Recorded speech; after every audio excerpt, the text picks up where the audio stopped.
Yeah, we're live, and it's even early, 6:56 on the dot. Hello, everybody. It's Friday night. Hopefully, you guys are doing good. Tonight, we're going to talk about two cool things. One, I've got an update on the 3800 V6 heads, the L67 heads, Turbo MONZA from our live feed, and hopefully, he'll be here tonight.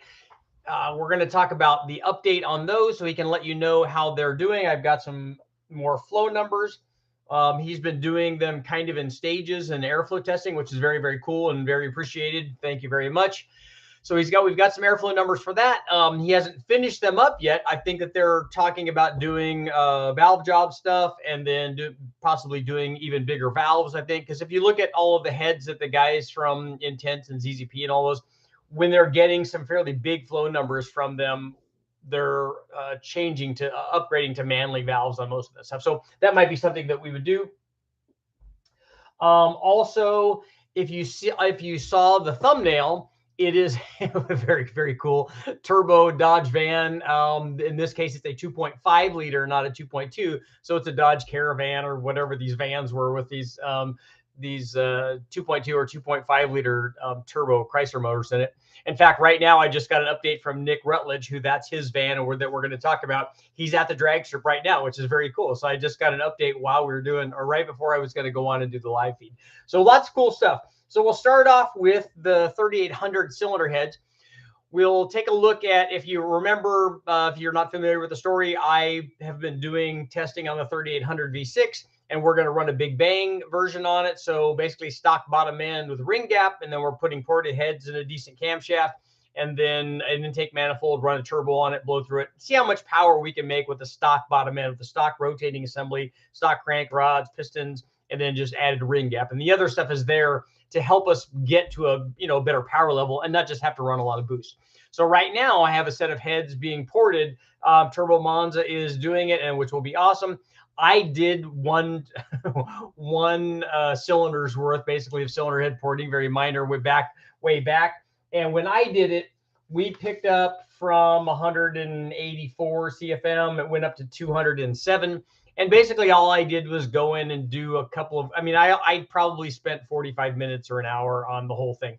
So I unshrouded the valves, both the intake and the exhaust, and then went in and did some bowl work, did a little bit of port work, very, when I say little, I mostly just cleaned all the stuff off of it and maybe made it look a little bit shiny. I didn't spend hardly any time doing that. I spent most of the time, I did short turn work. Again, not a head porter. I just knocked what to me felt like was a fairly significant edge there, just kind of knocked that down and radiused it, went in and did a little bit of bowl work. So it seemed like it was a better transition from the bowl into the seat, and then flow tested it before and after, did the same thing on the exhaust side. And on the intake side, we went from 184 to 207. And then I went from 154 on the exhaust to 170. So I picked up a little bit there too, which was good. And then Nick I'm confusing my two guys here. Turbo MONZA offered to do the porting on a new set of heads so that we can get even more flow from, because we've seen some that are in the 220 and 230 range offered, or at least advertised by some of the guys that do this and cater to this particular 3800 series engine family. So we wanted to see if we could get some more flow from it. So he offered to do that. And right now, according to his flow data, they're at about 215 or so CFM on the intake side, which is really good. And then he's going to be doing, since he flow tested that, if I have this right, and I'm hoping that he's going to be here tonight. Since he did that, he has done even more porting work on the port, and he sent me a picture of it. It looks really nice now. And then as I said, they were talking about doing a valve job, because I think the valve job, right now, it just has the factory valve job, whatever that was.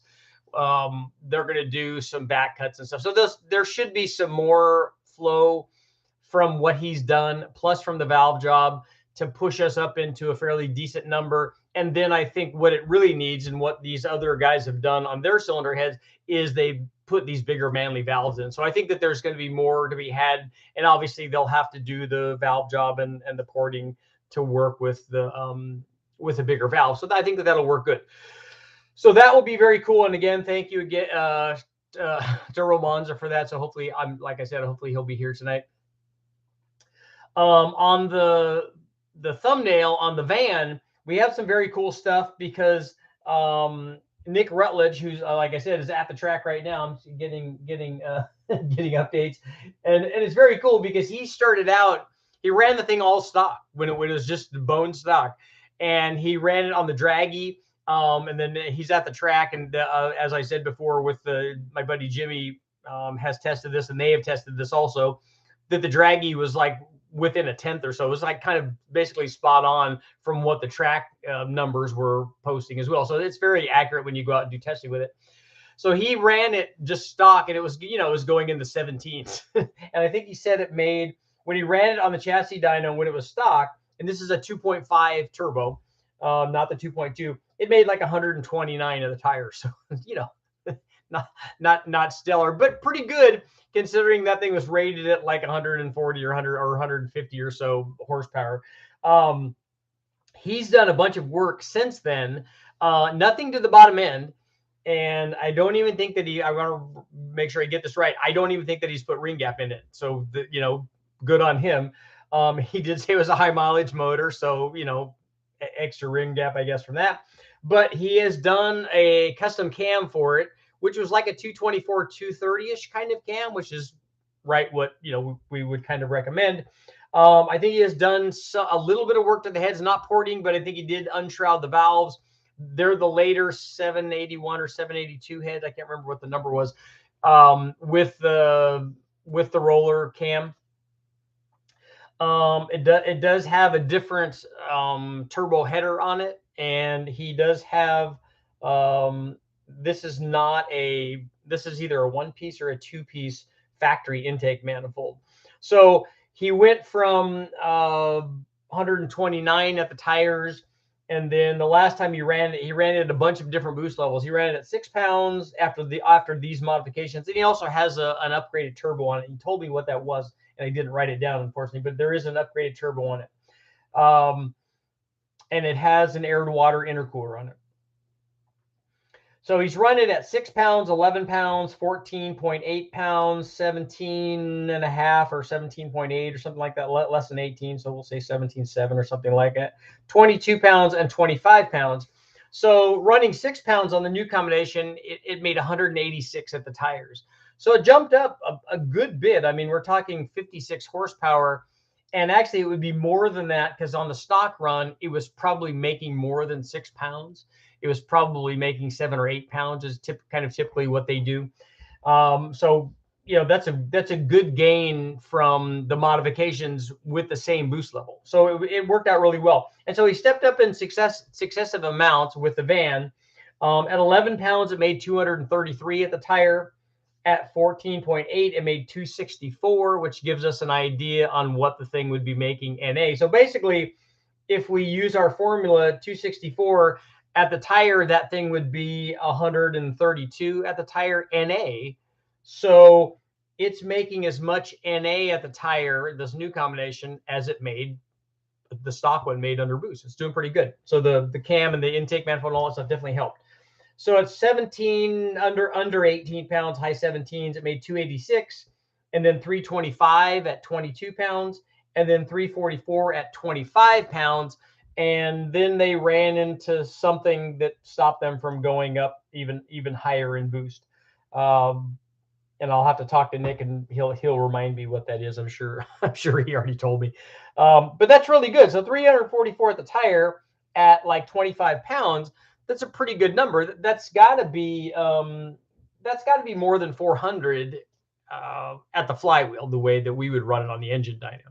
So that's a pretty good amount, especially given the fact that it's a stock bottom end with ring gap and no real head porting and a factory style intake manifold. Now they did do something obviously to the exhaust, the header with a decent turbo, and I'm sure that this is like a 3-inch downpipe and stuff. Air to water cooler. I think he's running E85 on it. I don't know what temperature the water is that he's running through there, and he's running it on a Holley Terminator, I think is what he's running, but that doesn't really matter. but he is able to log everything. And I think that on his tune, he said that, I want to say that he said when he was running 25 pounds that he was, it was richer than 11 to 1, so it was 10-9. And then I think he said he had, yeah, it was 10.9 and then 15 degrees of timing on the high boost run. So that's pretty cool stuff. And I like that we have successive jumps so that you can monitor how much horsepower it's making per pound of boost with each change. We can extrapolate, like everybody does, what the NA power output was and all that. So, and then you could extrapolate from the chassis dyno number to the engine dyno number and just basically make everything up. But it's really cool that all this data is here, and it shows that there's some good power gains to be made from making those upgrades to the cam and the intake manifold, and obviously ported head should take it even further. There's definitely going to be a change in power from the 2.2 to the 2.5 in terms of NA power output, and then subsequently so you could run a bigger turbo with a 2.5 than you could with a 2.2 because it has more displacement and more low speed power. So it would be more responsive with any size turbo. Not that I think that these things are probably not responsive with the small turbos that they use with them from the factory. But he's at the track now and running it, so hopefully he'll get some times. But when the thing was stock, it was in the 17s, which is, and I've seen other stuff online. I remember watching a sequence that a guy went through on it was either the LeBaron or a 600 or something like that, and it was an automatic. And so yeah, that's about where he started too. They started out like in the 17, so it was hardly stellar. And then in his case, he was trying to get into the 14s, I think. Or maybe maybe 1390 or something. So he, they did what everybody does: open the exhaust up, turn the boost up, all of the things. And then because his was an automatic, which I think is what this van is also, there was some need to play with the trans too, obviously the converter, and get some strength in the trans and stuff to make all that work. But very cool stuff on the 2.5 liter turbo, and lots of good information. So we'll cheers to Nick here. Frosty cold beverage. Frosty cold beverage. So good news on the 3800 head. So we're going up, and they're already flowing more than the ones that I did. I'm going to take them when we get the heads from Turbo Monza. I'll take them and flow them like I did at West Tech, just so I have a direct, same flow bench and all that. So we kind of have a good back-to-back measurement, at least between the, on the same bench, which is always good. And then the important thing really is that we'll see how they do in terms of power when they're matched to the intake manifold, the camshaft that I'm running, the combination of camshaft and rocker ratio that I'm running. So that'll be good. I'm hoping for good things, and if we can get over 300 NA, I will be really excited, because then we start turning the boost up, and good things will happen. I'm also very excited. I talked to the machine shop about the 2.2, and they're trying to finish that up so that I can assemble it. So if somebody has assembled one of these, give me your number, and I may call and have questions. I mean, it's really just the same kinds of things. It's connecting rods and pistons and rings and bearings, and I don't think that there are any magic things in there. Hopefully I took a bunch of pictures, and then when I go down to West Tech, which I'm going to go down there pretty soon, I'm going to take apart the 2.5 and get that one going as well. So I'm very excited about that. Not sure if anyone asked, but any interest in a 3-liter V6 from the Caravans? Great Depression Racing on YouTube's made 516 wheel horsepower on 91. That's a lot.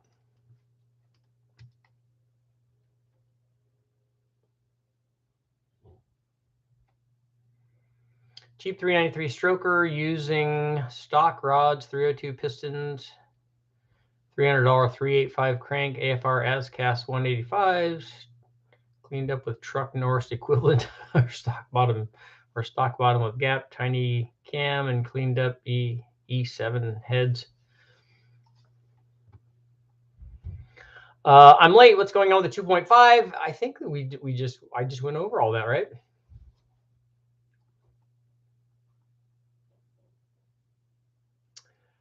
Clayton, hey Richard, I saw my first 6-liter and an aluminum 5.3 in the wrecking yard. Really, both of them on the same day? I hope you grabbed both of them, right?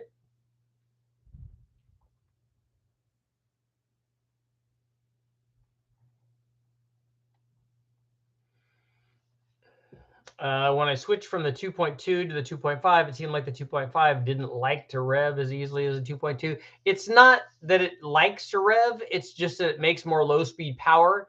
And with any kind of combination, especially if you had the mild stock cam, it has the same cylinder head, and with the intake manifolds that they use on those, the 2.5 will more than likely, and I'm going to verify this obviously on the dyno, I would guess it makes peak power at a lower engine speed than the 2.2 does.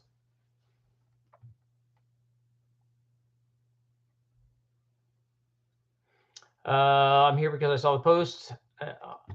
STAC Facebook page. Love this van. Always sure to comment and tell the owner.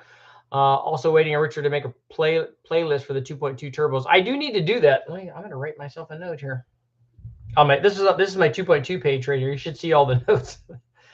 2.2 playlist.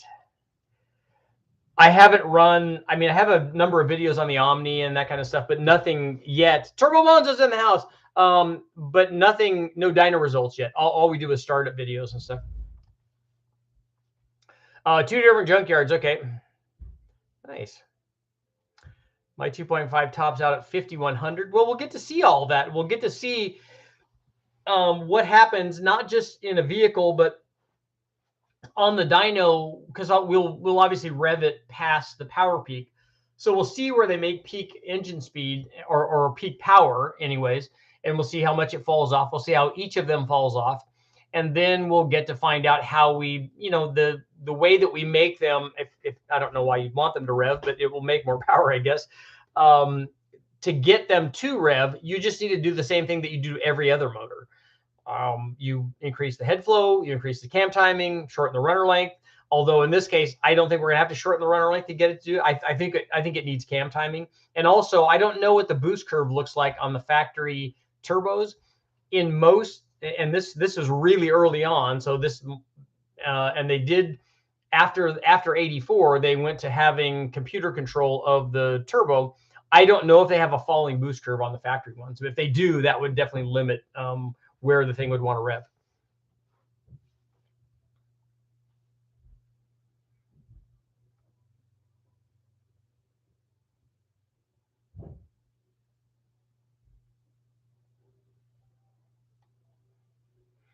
Oh, Turbo Monza, you're trying to do some more flow testing today. Okay.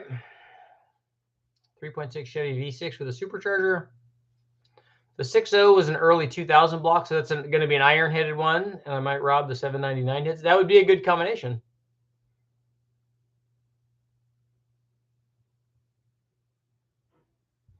No flow bench at home. Yeah, that'd be a good house.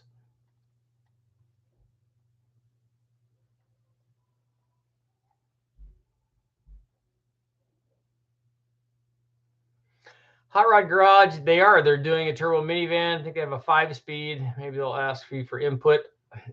They don't usually do that, even though I would like to help.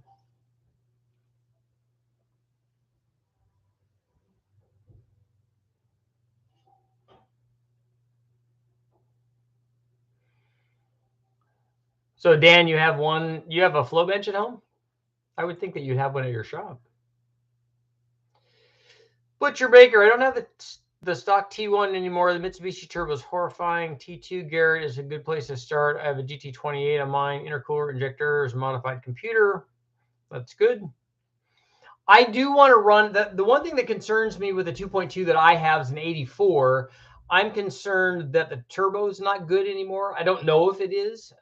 It was kind of sticky when I first got it. I mean, I ran oil through it, and I think we freed everything up. It seems like it's moving okay, but I'm just, I'm just a little concerned about it. And I'm not concerned so much because I would want to replace it anyway, and we want to upgrade it. But I do want information on the stock stuff. So I want to show people what the stock one does, and then show what happens when we put a T25 or a T28 or a T30 or those kinds of turbos on there and upgrade it, because then it's going to change the response rate of the turbos. But we need the stock response rate to be able to compare it to.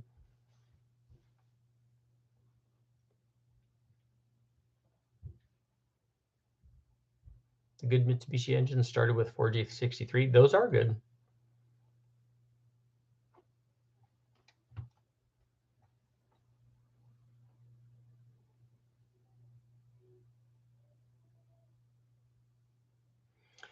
Most 2.5 stocks actually had the boost curve increase as to not exceed the torque rating of the transmission. I heard that they were, kind of torque limiting the 2.5s especially so that the trans wouldn't hurt. Because a 2.5 should, and I've never seen a back-to-back curve comparing basically a stock 2.2 to a stock 2.5. I'd like to see that on a manual trans, and from 2000, or if it's on a chassis dyno from 1500 on up, so that you could see what they actually do. And as long as I have horsepower and torque, and then boost would be awesome too. Obviously most of those were non-intercooled, so they're pretty conservative on their timing and stuff. And so it'll be interesting when I do the testing to show kind of what factory timing is, and then obviously, and especially factory timing on pump gas versus what you would do on E85, because E85 will be a lot better for it.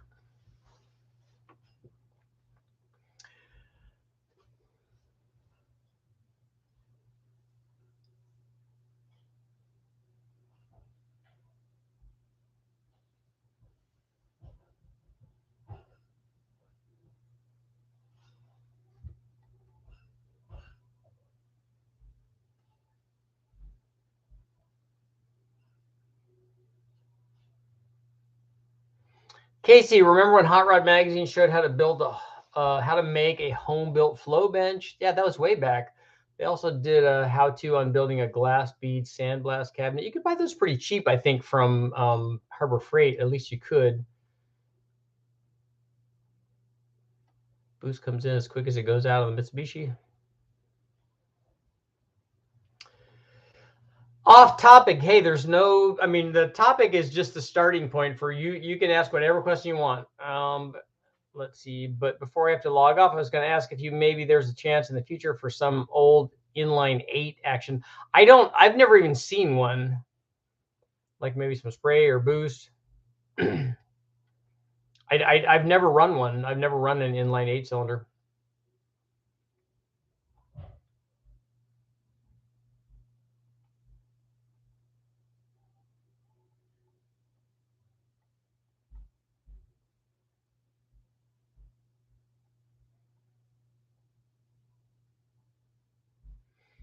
Come on, Dan. Iron heads are where it's at, man. That's what all the cool kids are doing. Aluminum heads are so 5 minutes ago. 2.5, more torque down low. Yeah, definitely. I mean, it has more displacement, so it's going to make more low-speed power. Turbo lag was terrible on the 2.2s. It is low compression, although they did, and especially on the early ones, like the one that I have, should be awful. I mean, it has low compression, which is not good. It has a short or no runner intake manifold. It has a log style exhaust manifold. I mean, it has nothing really good going for it. So it should be. The only thing is it was a turbo motor. So to give you an idea, it was the Shelby motor, I think, made 110, the NA version, and this made 146, and it was a turbo. And so it's not a whole bunch more power than the NA deal. Obviously, that got better once they had the intercooler, the better intake manifold, and all that stuff. But it does show you where things were back in the day.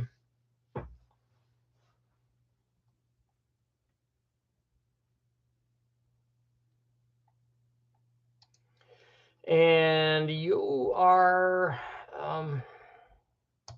we're going to remove religious or political problems. Not problems, but comments. Why do I feel a vibration when I turn on the defrost heater? Only happens when the defrost setting and floor vent section, last 3 on the knob. Is the fan hitting something?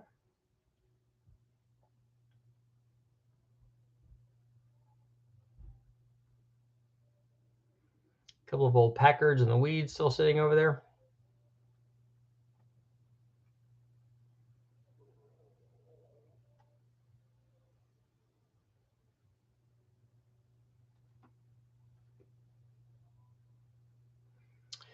862 or 706, I've heard they are worth it. You'll spend as much money on the stock heads than to buy AFR heads, your choice. The stock heads work fine for an LNF year. Those are good. The stock heads are fine for, especially for boost.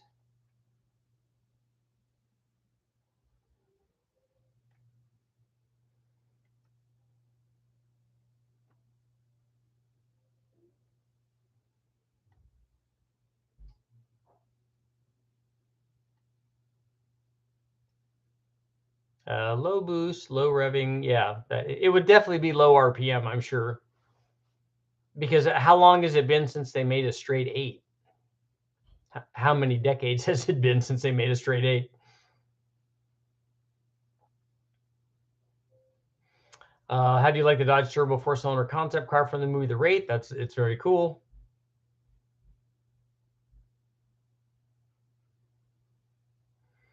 .5 came stock with 180 foot-pounds, I think, but minimum modifications made it so much different. I couldn't believe that's the only reason I like them. The thing that I like about the 2.5 is it's limited. Like the head and the cam and the intake are limiting what the motor can do. So they went up in displacement, and so that it makes a lot more average power. It should make more peak power too. Like I would like to, my goal would be to get one of either a 2.2, the high revving one, or the 2.5 and get it to make 200 NA horsepower. And then you could start having, things happen pretty impressively once you start adding boost.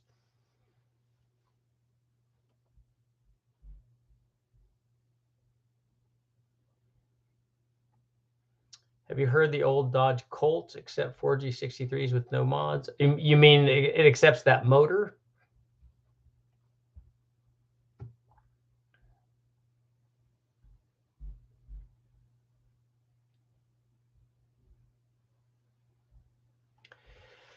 You only need to spend 20 minutes in each port on an LS. Anyone can get 15 to 20 CFM easy, so take it on if you don't like the performance and go get trick flows or airflow research heads.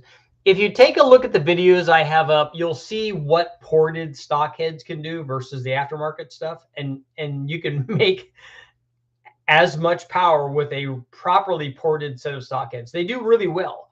Ultimately, you might get a little bit more out of the one of these designer ports, but if you look at for what the average guy is doing, you can do a lot with a really good set of ported 243s or 706s. You can do a lot with those. I mean, you could get way more than 300 CFM out of those if you're doing them correctly. And Turbo MONZA is right. I mean, I did the ports. I didn't even do the ports. I just did the unshrouding the valves on a 706 head, which already has the smallest valves, but I unshrouded the valves and we picked up 15 or 16 CFM just from doing that. So there was no porting in the bowl or anything.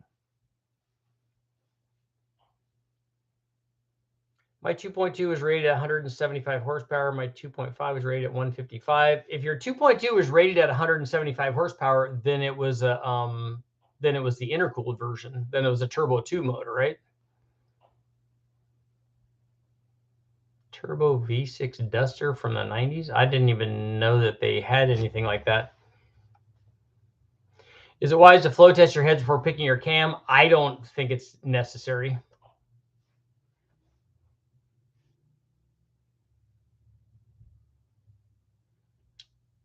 Mary, I'm building a big block Ford A460 heads. That's good. 572. Okay, I did a 557 on mine. I have 114 millimeter precision turbo. Would that be enough turbo for a motor that size? Yeah. I mean, are you wanting to make like 1,500 or 2,000 horsepower? The change between the 2.5 and the 2.2 is stroke.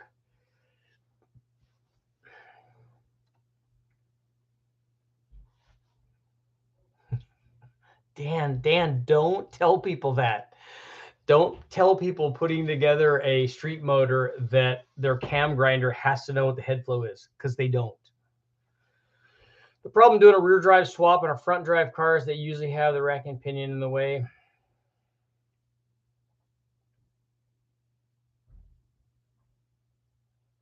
2.5 was 142 to 150 from the factory. The Mexican one had 152.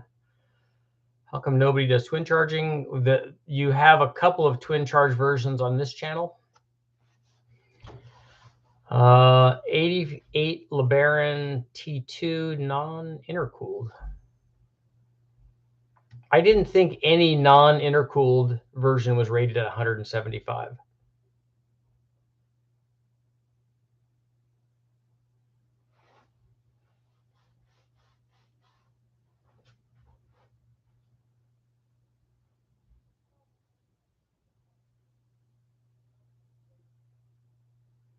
I like the big block dyno test, but I think a 540 with flat tops is 9.5, not 8.75. I thought that the one that I mentioned that was 8.75 was a 496. Oh no, that was the Dart motor, right? I think you should plug the numbers in. You're plugging in different numbers than we had.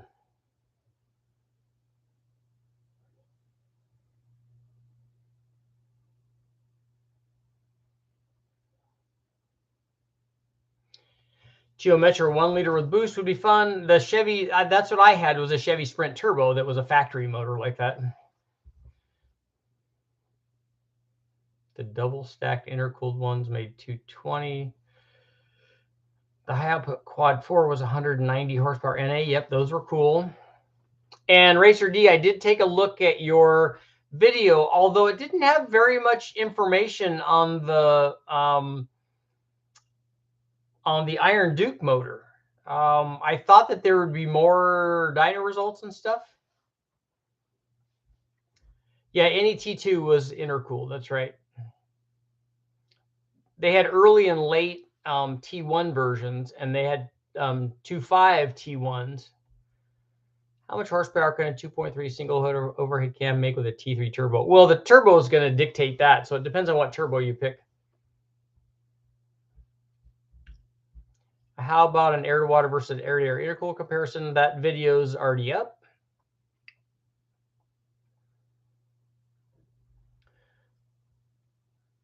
When are you headed down to dyno with the 8.1 intake and cams? Soon. I don't know how quickly that's going to be run, though.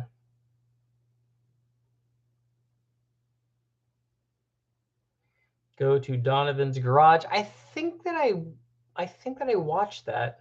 There's every little fact about the 2.5 you'll need to know.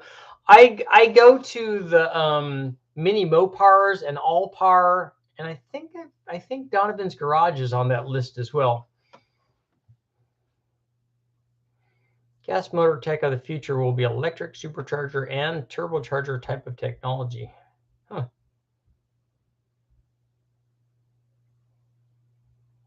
I saw the turbo van and had to join. See, that's cool stuff. And he's doing really good stuff. I mean, 340 at the tire is pretty nice.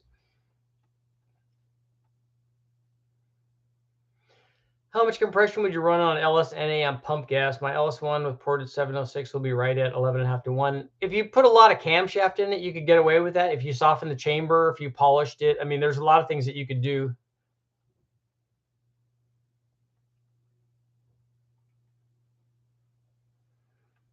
Richard, you're a crazy man. Thanks for the constant uploads and non-stop effort to teach us all.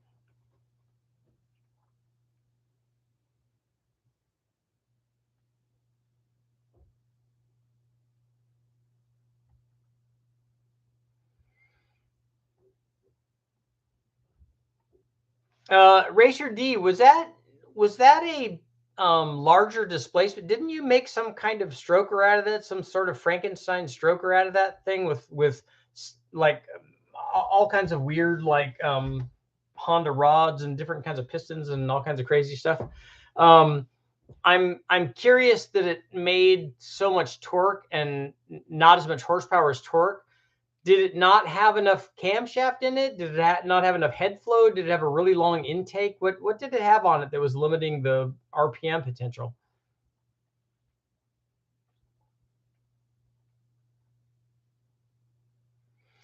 My favorite vehicle I owned was an 89 Plymouth Voyager Turbo. I had a slightly built engine in it and a built automatic. Nice.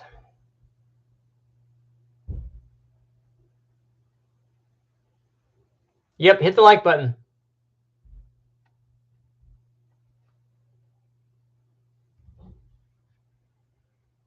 Yeah, let's get those likes up, yo. Oh yeah, we do need a poll tonight, right? Okay. So the poll for tonight is, will Turbo MONZA hit 230 CFM with the ported 3800 heads? Okay, here we go, Turbo MONZA. Will Turbo MONZA hit 230 CFM with the ported 3800 heads? Rich Nazarati running a 6.9 liter LQ9 with LS3 heads, L6 cam crate motor. Well, I see a big bang for the buck putting in a truck Norris. You have an LS6 cam? The truck Norris is going to be better down low than the LS6 cam is, and it's going to be better everywhere. I need to go back and look and see on my testing of all of the factory intake manifolds to verify that. I can't remember how well the LS6 did up top. An 1 3/4 is fine. If you're going to do shorties, it doesn't matter. Long tubes will make more power. And if you have a 6.9 liter, so is it like what is that, a 408 or something?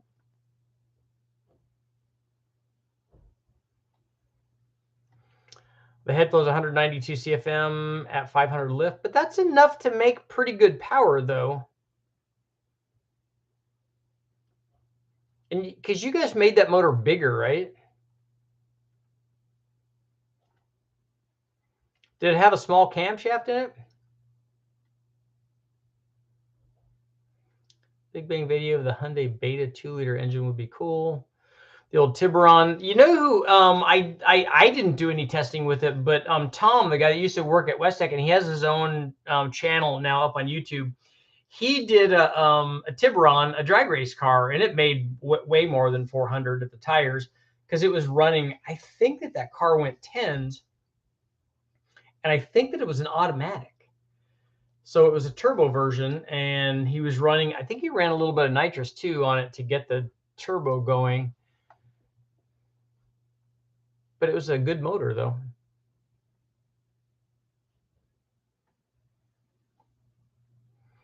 Any word from Dave Vizard on the 2.2? No, I don't. I haven't heard from him.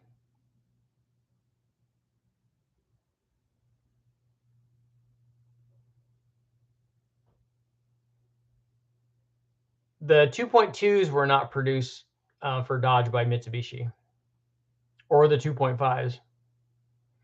I really want to find a 3800 Camaro.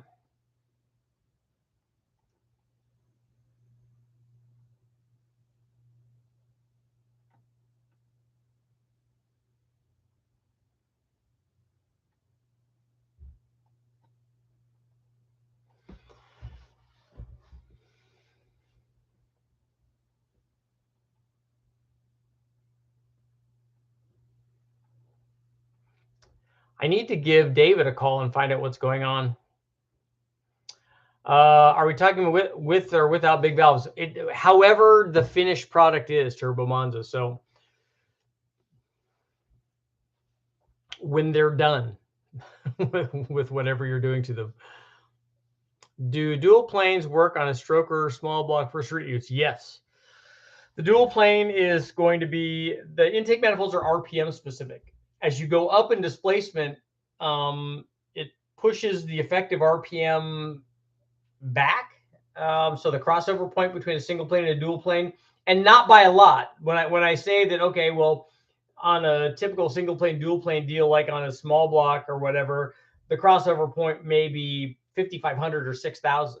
So if you go up to a 408, you're thinking, oh, well, yeah, it's going to move it all the way back to 3,000. No, it moves it back by 300 or 400 RPM. It's not a lot. The dual plane still is a lot better through most of the curve. Usually only when you're running higher RPM stuff does a single plane get a lot better. And again, it depends on which ones you're talking about.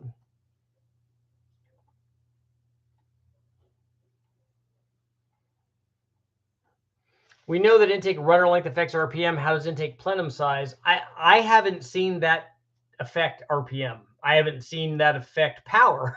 I want to see it affect power. I've seen it affect power at the very low end of the scale when they're changing plenum volume, going from to smaller to bigger. It changes the RPM at a very specific, or it changes the power output at a very specific RPM, because Ford did that on their 462 valve stuff, but only way down low. Like, it had no effect anywhere else.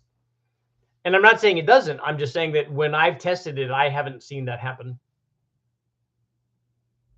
The intake port started out 127 CFM, and there was one. Well, that's a good gain. If you picked up 60 CFM, that's like 50%. Cam is a 242, 248. Where did that thing make peak power? I would think that that thing should make more horsepower than torque with that kind of camshaft in it.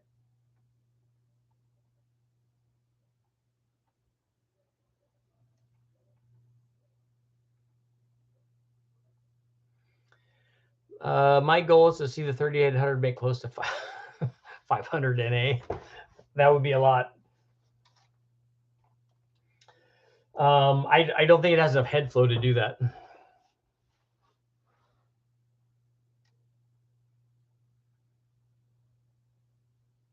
Guys have adopted the 2.4 2-liter neon head. Yeah, I've seen the 4-valve upgrade on them. It's a little bit of work, and obviously it would be better, but the goal isn't to make the most power. The goal is to make the most power with this motor.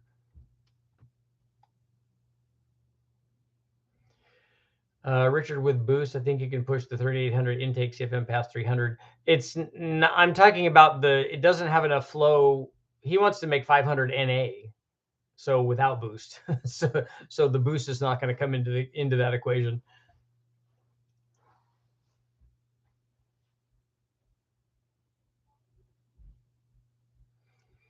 Aaron, low boost would be fine on a slant 6.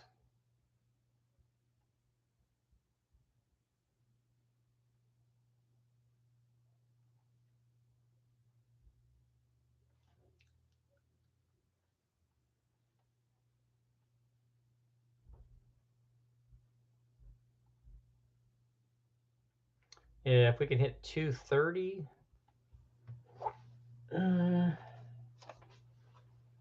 Let's see.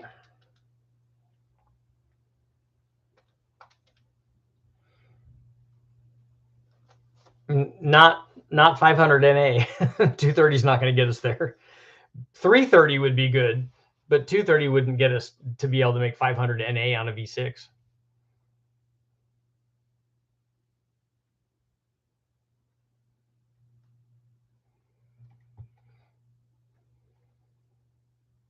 Made 200 foot-pounds at 3,400, and peak was 220 foot-pounds. I know, that's good. It was good torque. I saw that. I'm just surprised with that much camshaft and that kind of head flow. Was it a long runner intake manifold? Is Turbo Monza using the L36 F-body intake manifold? Is he using it for what?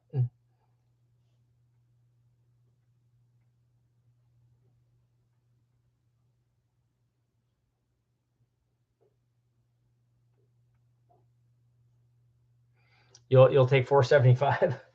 Well, 230 would be 460 on a V8. So on a V6, it'd be a lot less than that. Unless you're talking about making 2.5 horsepower per CFM or something, it's just not going to happen.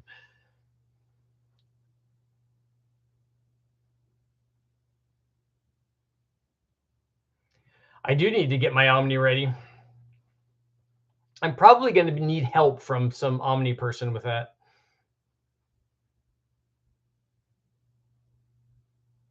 There's going to be some weird things that are happening with that, the ECU and stuff.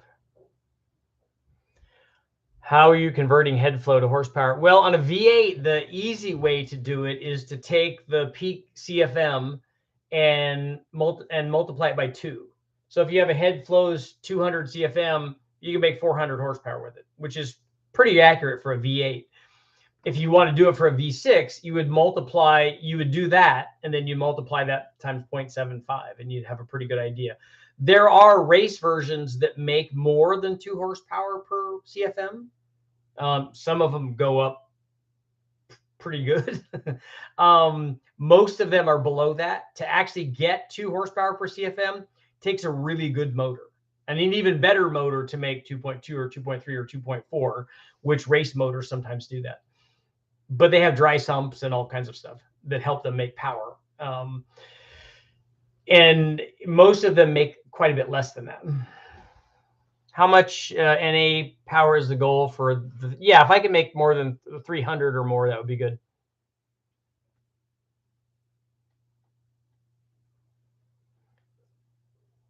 Can you talk about Demon blow-through carburetors? I don't think I've ever run a Demon blow-through carburetor.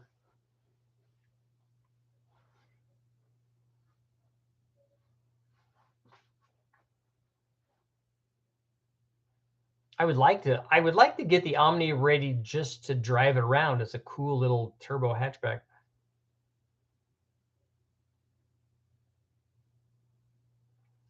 Aaron, my tuner said I'm making right at 300 horsepower to the wheels by looking at the amount of air from the HO tuner log. How accurate is this? I don't agree with that, because I don't think that airflow alone is going to tell you what the power output is. Those two are definitely correlated, but the way to find out is to go just run it on the chassis dyno.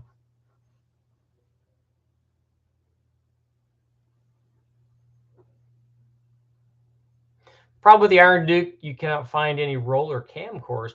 Was that motor a roller cam from the factory? Maybe you found the early testing with a Mega Squirt 3 and fuel injection. The engine had Honda rods then and 161 cubic inches.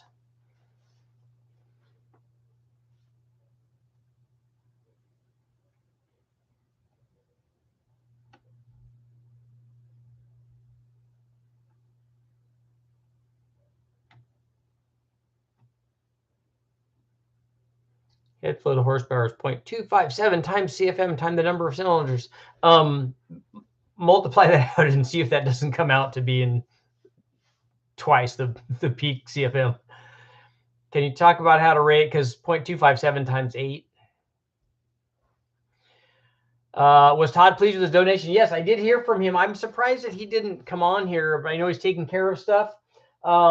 He said that he was very moved from all of the help that everybody gave.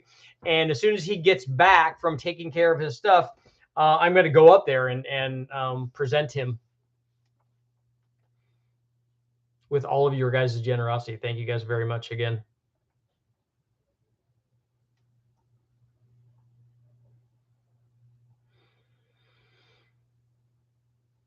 Throw the 2.5 in the Omni. Lots of guys do it. What trans do you have? I have the upgraded trans for the 2.5. It's part of the 2.5 that came out of it. It had a big front mount. It had all kinds of stuff. I need to put something back in that will get it smogged. What I originally wanted to do, and I still would like to, is I would like to swap in a completely stock T2 into it and get it and take it and get it certified with the intercooled turbo version on there. And so that I could drive that around and modify that after I obviously get it certified. I don't know what Tom's YouTube channel is. I don't know if he has a YouTube channel. I was looking at his stuff on Facebook. The Iron Duke was hydraulic roller starting at 85. Okay.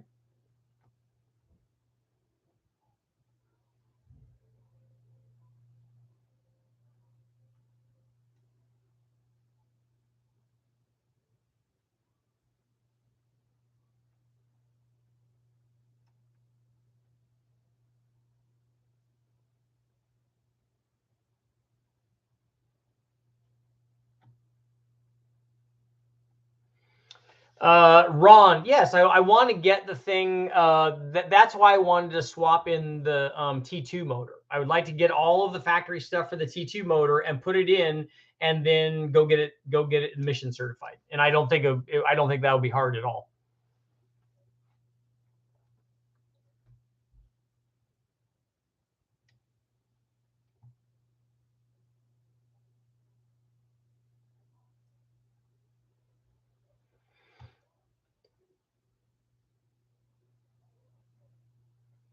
We're using a Holley Terminator to run the 2.2 on the dyno. Would you recommend it for a streetcar? I haven't run a 2.2 on the dyno yet. This one that was being run in the van by Nick Rutledge, he's using a Holley on it. We used a Holley to start the 2.2 that I started on the stand, and it worked good. I just, if you can take a look at the video and see what I did, I just put an LS crank trigger on the distributor. I modified the distributor to accept that, so it had a 4X, and then we could just use that and run it in batch, and it worked fine.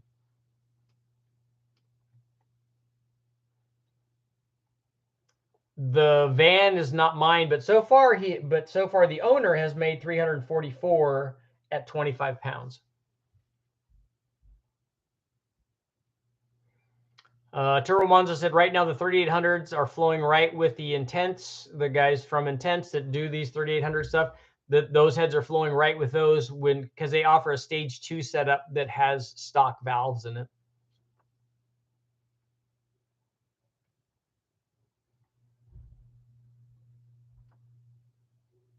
Also read that the Getrag transmission is the best one to have for the 2.2s and 2.5s.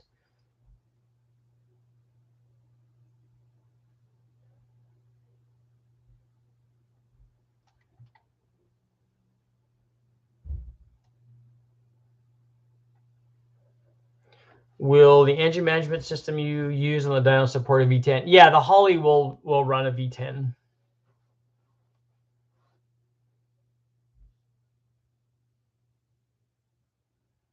I think it'll run a 10 and a 12,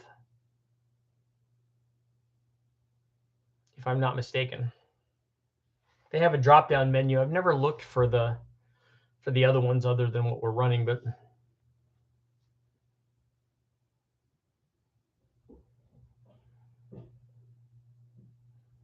Rocket Surgeon. I'll have to take a look and see which trans I have. I think we wrote it down in the 2.5.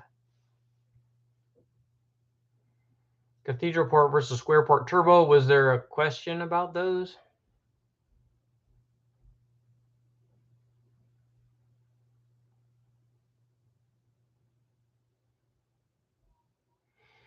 Yeah, Ron, if I put a T2 in it, I could do it as an 86 or an 87. And I wouldn't put any upgrades on it. I would make it stock and then have it certified that way. My junkyard has V10 Fords. I've seen V10 Fords at the wrecking yard down at West Tech too. Why the heck hasn't Holley made a lower for the 8.1 liter Gen 7 big blocks to adapt their uppers? So you want them to make a high ram for the 8.1? Do they make aftermarket intakes for the L36 3800 Series 2? I have the ZZP HV3 intake inserts for the plastic. Yeah, that's what you do is you shorten the runner length and put those inserts in. But I don't know of any aftermarket intakes. I have a video up where we tested all of those and tested the stock lower intake manifold with a gutted blower on it, and to show what they did. So all that information is there, but I'm not familiar with any aftermarket intake manifold. So what power can you make with 192 CFM head? On a 4-cylinder, it's 192 horsepower. If that would be 2 horsepower per CFM. But then divided by 2 because it's a 4-cylinder.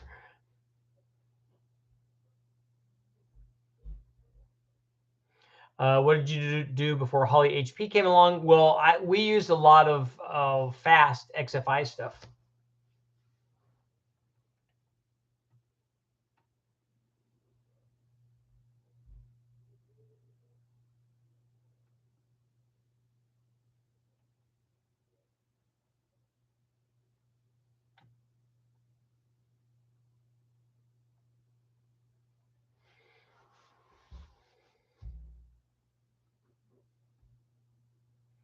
If I recall, 86 T2 had EGR. Do you know if that will be required for California smog?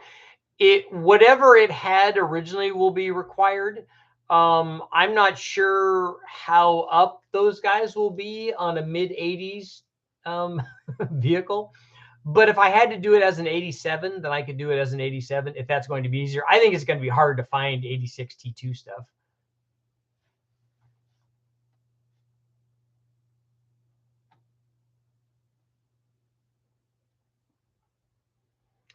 Yeah, so what 172 is good. Although what was the displacement on that? Because, and the reason that I ask is is with more displacement, it's a lot easier to get more than 2 horsepower per CFM. I'll give you an example. 386 divided by 166. So with a set of stock E7TE iron 5-liter heads, we made 386 horsepower on a 392 stroker because it was the baseline for the other heads that we tested. So that's 2.32 horsepower per CFM, which is a good amount. But the reason that it's a good amount is not because we had a great motor. We didn't. We just had a big motor that really what it's doing is effectively we would be flowing the head at a different depression because the 392 has more draw on that head than the 302 would. It's making more power and it's bigger. So what we're doing is artificially increasing the flow potential of that head with the bigger motor. And so it has a good number. It doesn't make very much power because when we put a good head on it, all of a sudden we made more than 100 horsepower, 150 horsepower probably on some of those heads.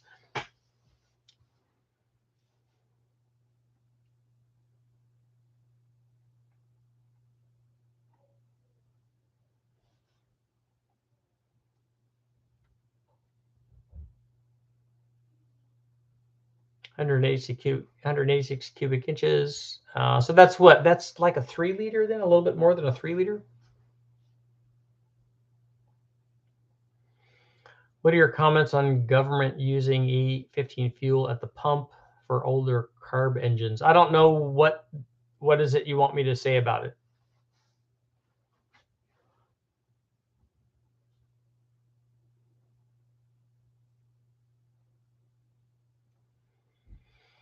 Will the 3800 bolt up to the 2.8? I think the 3800 shares that bell housing with other V6s, maybe the 2.8 liter.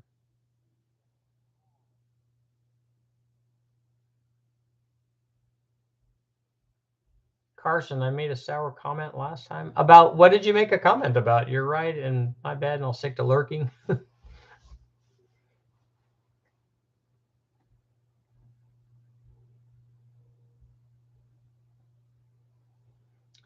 Tuning in late said I missed 3800 talks. Corn, what we did was just went over so far the flow rate of the heads that Turbo Monza is doing are up to 215 CFM, and then there's more porting to be done and valve job, and he hasn't. So there's more porting, valve job, and then valve upgrade. So we're going to go to, or he's going to go to bigger valves.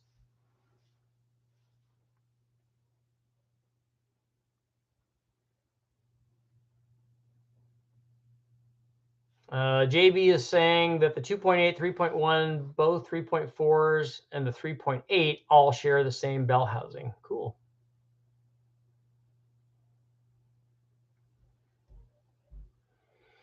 You need to look at the video and look at how the engine shakes. Are there, Racer D, is there more than one video on this? Because the one that I watched, I thought that they didn't show what the power output. Maybe you guys were just talking about it.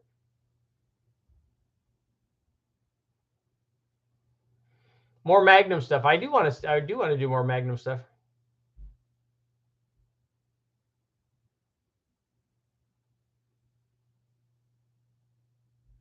Carbide bits load up porting aluminum heads.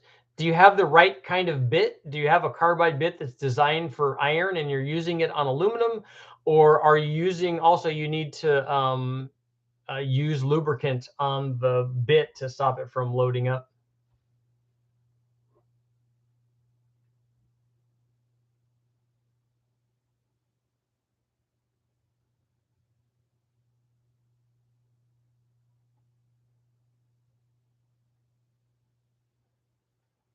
Richard, if you're looking for an Iron Duke, I would suggest an 86 if you want a distributor, or 87 if you want electronic ignition. Those are the best years for the Iron Duke.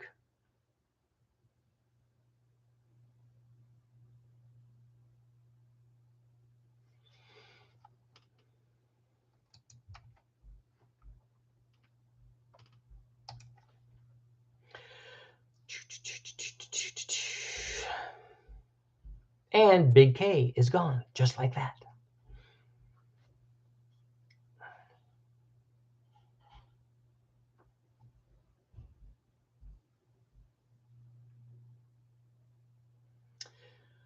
The Oldsmobile Sierra had the Iron Duke.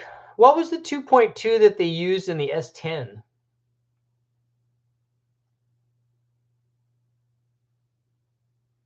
Two more minutes. I thought the Easter Bunny comes and hides 10mm sockets everywhere.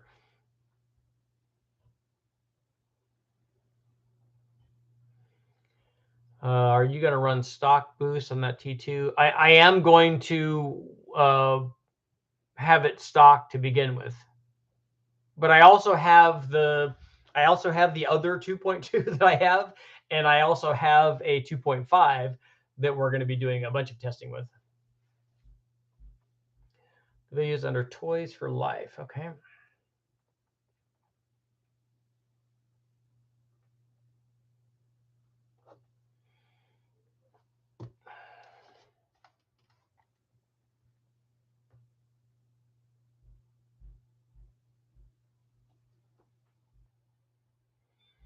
Casey said I use half and half WD-40 and ATF. I use ATF on that stuff when I'm doing it. I don't like doing it very much. Richard, you should show everyone the last intake bar picture. I can't put a picture up here, so there's no way for me to do that. 2.2 S10s had the Cavalier motor.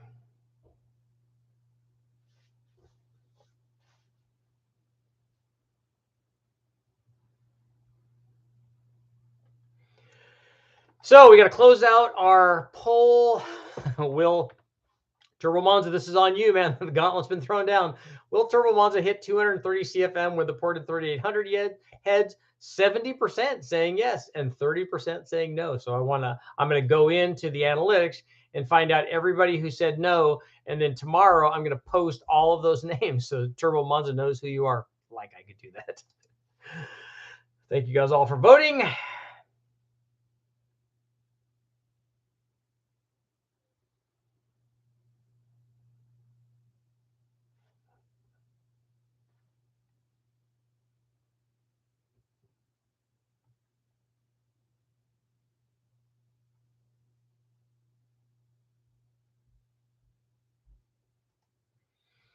Yeah, I have the only Super Duty heads I've seen are in that performance manual I have that talks about the Iron Duke stuff and how to build all those Super Duty motors, but I've never seen one in person. We'll know on Monday how far away we are from, say, 8 to 10 CFM away from the stock valve.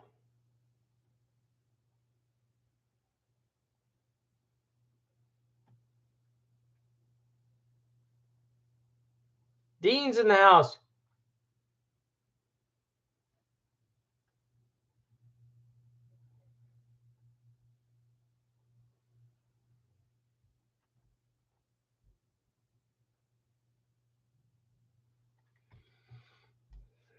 So you're 50-50?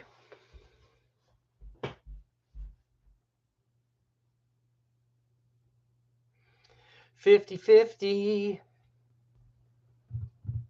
I'm excited. I'm excited about the 3800 airflow stuff, and I'm equally excited. You should see all the scribbled notes I have about Turbo 2.2 stuff, especially when I get dyno data like that. When I get dyno data like the Nick's van motor with a turbo deal, and he's running at the drag strip, and especially if he got a lot of different data at a lot of different boost levels, that's really good. So now I'm just going through and trying to figure out where all of this stuff is going to be, and adding, even like I have 16 or 17 different individual tests that I want to run So I got I added the chili bomb in there. Got to do the chili bomb test. Lots of non-intercooled stuff, stock airbox stuff. Although I don't know that guys, I don't know how interested guys are in that. I'm interested in finding out, like I want to run one of the tests. Well, a couple of the tests I want to run are NA stuff. Like I want to find out what that 84 turbo motor does NA. So I've got to run it with, which means I got to take the stock exhaust manifold for the turbo, which is not great. I got to make a flange, and then I got to make an exhaust pipe that attaches to that flange. And then I have to run the turbo intake without the turbo on it and just attach the throttle body to that turbo inlet, which obviously nobody would ever do. But I want to see how bad that is. I'll bet you that I'm thinking that that thing might be under 100 horsepower run in that manner, because it has no runner length in the intake. So that's going to be terrible. So it might have some kind of peak number, but it's going to be terrible. It's going to be amazing to see how much better the one piece or the two piece intake manifold is on there. And then also what would happen. And somebody sent me both the NA intake manifold, which I have to put, because that was a throttle body injected deal. I have to put provisions for injectors on it. And I think that intake manifold is actually going to work fairly well. They sent me that and the stock exhaust manifold for the NA version. So I can run that. But I want to see how bad that turbo manifold is. So there's lots of cool like comparisons there to find out, well, how much more power is this worth? How much more power is this worth? And then ultimately we want to find out, okay, now we have, let's put a good head gasket on it. Let's put head studs on it. Let's put a ported head on it. Let's put a cam in it. And then I also want to put, maybe forged rods and forged pistons in a 2.5. And then we can kind of see where we can go. We can see what's going on, how much. And then it becomes, if we can make, this is like the 3800. Okay, if we can make 300 NA, that's a good starting point. And then we can go up in power from there.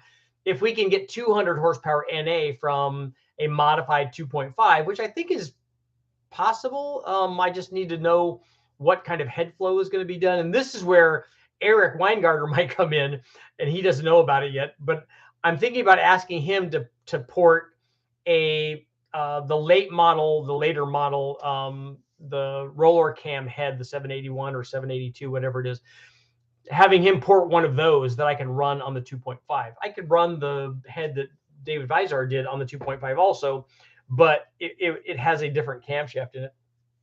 But I guess I could upgrade that. Be interesting, I guess, to see the difference between those two. Although I don't know what the difference in chamber size is, to see if we have a static compression difference. The other thing is, if I was building a 2.5 and putting a forged piston in it, I wouldn't have this thing be 8-to-1. I would have it be 10-to-1 probably. So we would get more power from that. And if you're building a race motor and I'm putting octane in it, and we have ice water in the intercooler and all the good stuff that we'd want to have in a race motor anyway, it should make a lot of power, especially, if we have a good ported head. So that's my spiel for tonight. Hopefully you guys have a good weekend. I will see you all tomorrow. The next video that's going up is a cam springs and boost LS motor like everybody loves. You guys have a good night. I will see you all tomorrow. Oh, hey, Todd's here. What's up in the house? Todd is in